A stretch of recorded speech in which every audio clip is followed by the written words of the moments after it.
Dans un monde où chaque destin est unique, l'histoire des élus se distingue.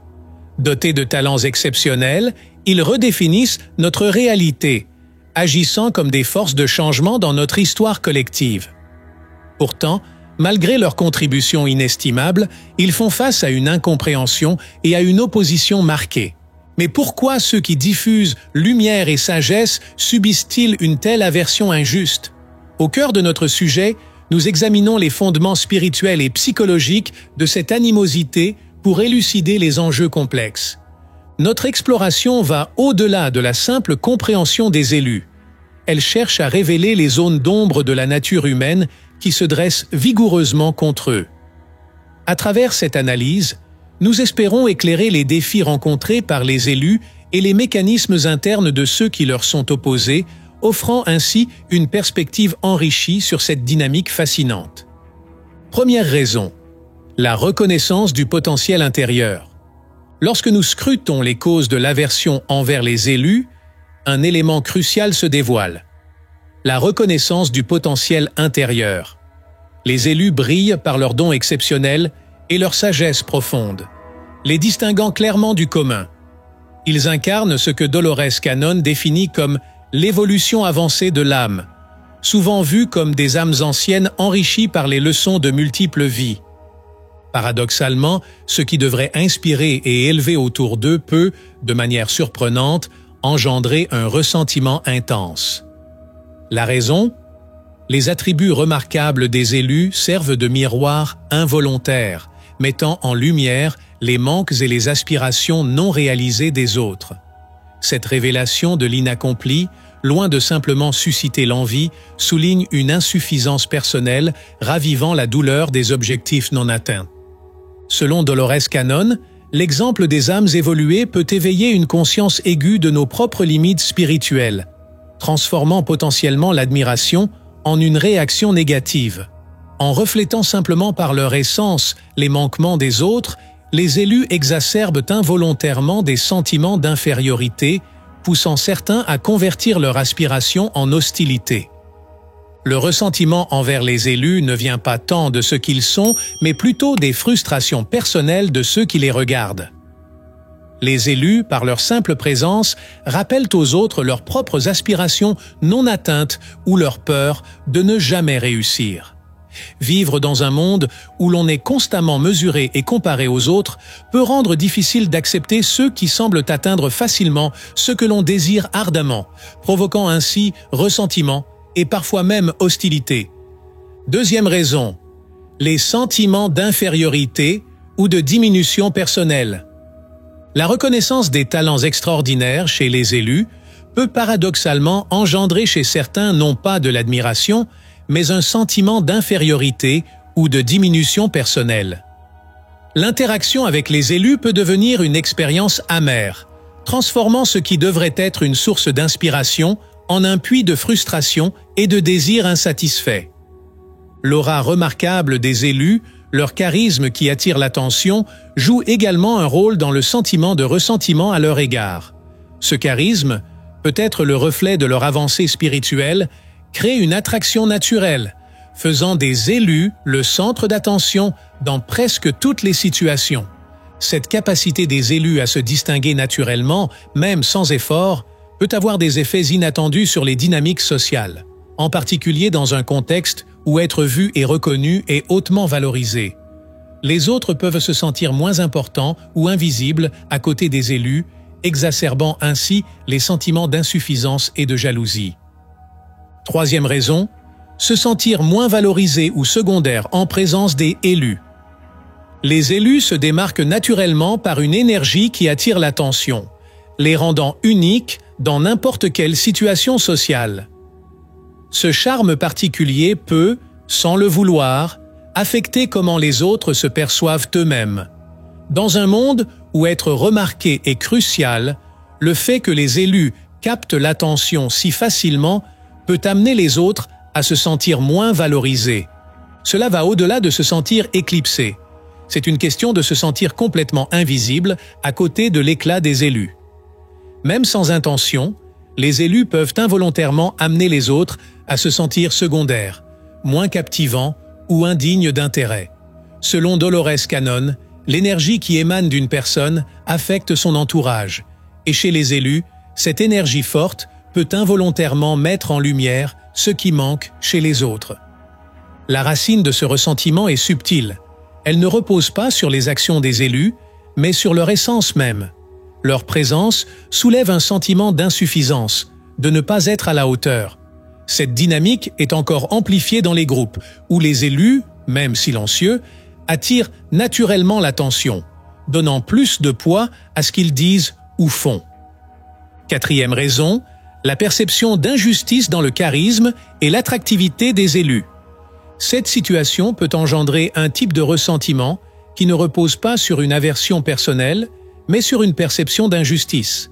Il semble que les élus possèdent un charisme et une attractivité que d'autres désirent ardemment sans jamais pouvoir atteindre. Cette différence crée un fossé émotionnel entre les élus et les autres. La capacité des élus à naviguer à travers les épreuves avec assurance et sérénité souligne non seulement leur force intérieure, mais aussi leur alignement avec un but plus grand. Selon Dolores Cannon, cette résilience transcende un simple trait de caractère. Elle reflète une profondeur spirituelle acquise, peut-être à travers de nombreuses vies, signe d'une âme ancienne et spirituellement avancée. Pour eux, les obstacles de la vie sont des occasions d'évoluer et de renforcer leur âme, une vision qui leur donne la patience et la focalisation nécessaires pour surmonter les épreuves. Mais cette même force peut parfois créer un sentiment d'isolement ou d'envie chez ceux qui observent leur parcours, se débattant avec leur propre bataille. Cinquième raison. Observer les élus gérer avec grâce et confiance les défis de la vie. Voir les élus gérer les difficultés avec aisance et confiance peut accentuer les frustrations et les sentiments d'échec chez les autres, surtout dans des situations où tout le monde fait face aux mêmes obstacles. La manière dont les élus maintiennent leur cap, voire se développent en temps de crise, peut faire paraître les problèmes des autres encore plus accablants. Pour ceux qui luttent, le fait de voir les élus surmonter les obstacles avec confiance peut être vécu comme un rappel de leurs propres difficultés. Cela peut engendrer un sentiment d'être inférieur ou d'être dépassé, transformant leur admiration initiale en une forme de ressentiment qui ne repose pas sur un conflit direct, mais plutôt sur une perception de leur propre manquement. En outre, la manière dont les élus font face aux défis avec une apparente aisance peut être mal interprétée comme un manque de sensibilité. Leur sérénité face aux problèmes peut être vue par certains comme une absence d'empathie, renforçant les sentiments d'isolement et d'animosité envers eux. La notion de double confirmation de Dieu, tirée des enseignements de Dolores Cannon, aborde l'idée que la vie des élus est guidée et déterminée par des forces divines. Dolores Cannon indique que chaque personne a une mission bien définie sur Terre, contribuant ainsi à l'œuvre collective de l'univers. Les élus, distingués par leur profonde compréhension spirituelle et leur destinée particulière, semblent marcher sur un chemin prédestiné par cette volonté divine. En se préparant à accomplir leur destinée spirituelle, les élus se trouvent souvent isolés, soulignant ainsi leur unique contribution à l'univers. Leur parcours, intentionnellement difficile, sert de preuve de leur dévouement et de leur force face à leur mission divine. La résistance qu'ils rencontrent peut alors être interprétée comme une confirmation de leur rôle crucial, transformant l'opposition en un signe d'honneur et une preuve de leur importance vitale. Leur capacité à inspirer sympathie et authenticité, même face à l'adversité, témoigne de la pureté de leur âme et de leur évolution spirituelle. La chaleur et la sincérité qu'ils dégagent naturellement attirent les autres, une qualité qui transcende le simple charisme pour révéler la véritable essence de leur être. Cette authenticité profonde reflète non seulement leur intégrité, mais aussi la richesse de leur parcours spirituel. Selon Dolores Cannon, la véritable pureté des élus est forgée à travers de multiples incarnations, enrichies d'apprentissage et d'évolution spirituelle, leur conférant une aura authentique et irrésistible. Cette authenticité, pourtant source de bienveillance universelle, sème la frustration parmi leurs critiques. En dépit des tentatives pour entacher leur réputation, les élus récoltent invariablement soutien et respect, illustrant la force de leur intégrité. L'attrait persistant des élus pose un véritable casse-tête pour leurs opposants, introduisant un dilemme insoluble. Même confrontés à des campagnes de diffamation, les élus préservent leur image positive et continuent de captiver l'admiration et le soutien général. Cette dynamique aggrave le mécontentement de leurs détracteurs, qui trouvent particulièrement difficile de lutter contre des personnalités dont la bienveillance et l'authenticité semblent indéfectibles. Face à cette inébranlable sympathie, les adversaires des élus peuvent se sentir démunis et inefficaces, leurs efforts pour discréditer ces figures spirituelles s'avérant vains. La constance de l'appréciation publique envers les élus souligne la profondeur de leur caractère et la sincérité de leur parcours spirituel. Cette inaltérable bienveillance est perçue non seulement comme un triomphe personnel, mais aussi comme un signe de leur alignement profond avec des principes spirituels élevés, conformes à l'enseignement de Dolores Cannon. Dolores Cannon nous dit que chacun de nous a une ombre, une partie cachée remplie d'émotions secrètes, de blessures anciennes et de traits de caractère ignorés. Grandir spirituellement, c'est oser faire face à cette ombre pour s'en affranchir, un voyage que tout le monde n'est pas prêt à entreprendre. Cette hésitation à se regarder en face et à guérir distingue nettement les autres des élus. Grâce à leur avancée spirituelle, les élus agissent comme des miroirs pour ceux qui les entourent, révélant sans le vouloir les parties cachées de leur personnalité. Cette mise en lumière peut être perturbante, car elle expose des vérités personnelles habituellement laissées dans l'ombre.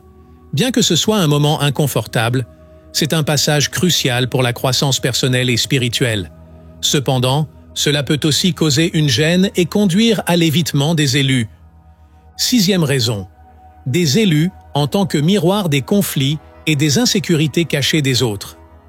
Les élus, grâce à leur grande maturité spirituelle, servent de miroir à leur entourage, dévoilant sans le vouloir les aspects cachés de ces derniers. Ce phénomène peut être troublant, car il met au jour des conflits et des douleurs que certains préféreraient laisser cacher. La projection est une réaction psychologique où nous attribuons à d'autres nos propres émotions ou pensées négatives.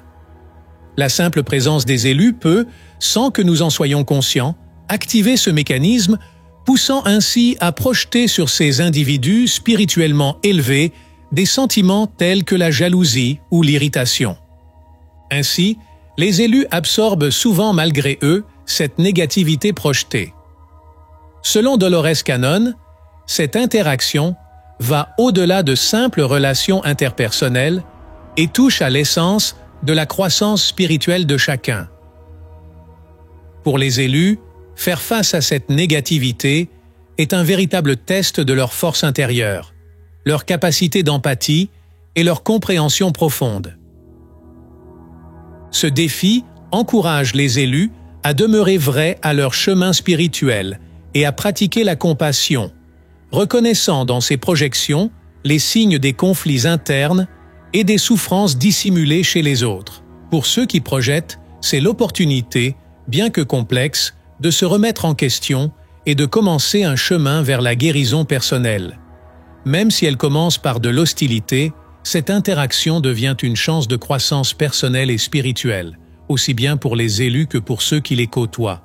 Septième raison, les préjugés inconscients et l'influence des vies passées et des souvenirs d'âme. L'existence de préjugés inconscients et de malentendus, surtout vis-à-vis des élus, révèle l'impact fascinant des vies antérieures et des souvenirs d'âme, comme enseigné par Dolores Cannon. Ces préjugés implicites, qui opèrent sous la surface de notre conscience, influencent subtilement notre perception et nos actions sans que nous en soyons pleinement conscients. Ces influences ne découlent pas uniquement de notre vécu actuel, mais sont également ancrées dans nos expériences d'existence précédentes, portant à croire que nos âmes conservent les leçons et les mémoires de ces vies antérieures.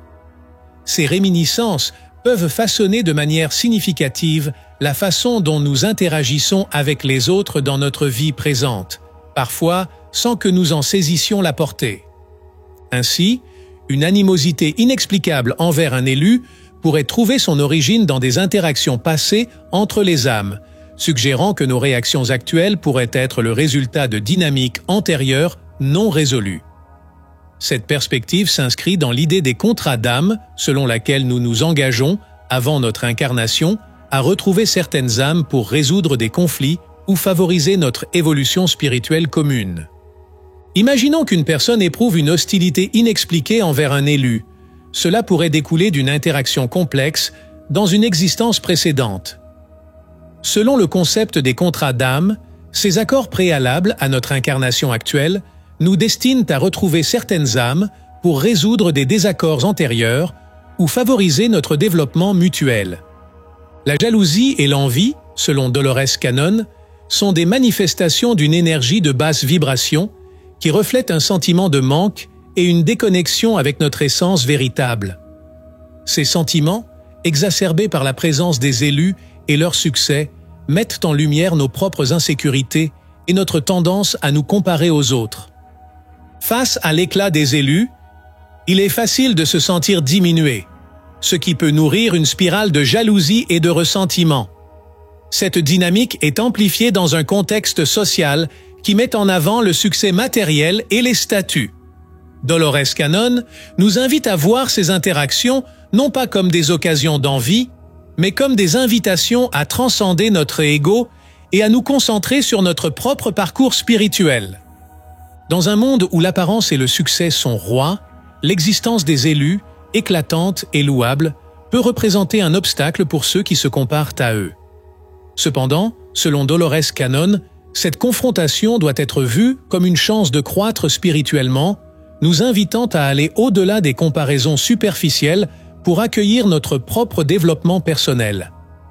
Considérés ainsi, la jalousie et l'envie deviennent des indicateurs, plutôt que des poisons émotionnels, signalant nos insécurités et nous incitant à nous examiner et à évoluer personnellement. Pour les élus, il est crucial de comprendre d'où viennent ces sentiments chez les autres. Comprendre que les émotions négatives qu'ils rencontrent sont le miroir des conflits internes de chacun peut les aider à cultiver une empathie renforcée et à jouer un rôle significatif dans l'éveil spirituel de leur entourage. Dans ce contexte, les élus jouent le rôle de catalyseurs, motivant leur entourage à dépasser les énergies négatives pour entamer un chemin vers la découverte de soi et l'accomplissement personnel. Les défis et les incompréhensions auxquels ils font face deviennent des opportunités pour tous de progresser sur le chemin de la guérison de l'âme et de l'épanouissement spirituel. Cette interaction révèle que les réactions négatives envers les élus sont souvent l'expression d'un combat intérieur profond, un mélange complexe d'expériences passées et présentes, de peur et d'insécurité cachées. En reconnaissant ces luttes comme partie intégrante de notre développement spirituel, nous pouvons commencer à les aborder avec conscience, ouvrant la voie à une guérison véritable et à une évolution personnelle significative. Cette interaction révèle le profond processus spirituel dans lequel nous sommes tous engagés, cherchant la guérison et l'évolution. Les défis internes, héritage de notre passé et de nos vies antérieures, restent souvent cachés dans notre inconscient, influençant subtilement nos actions et réactions.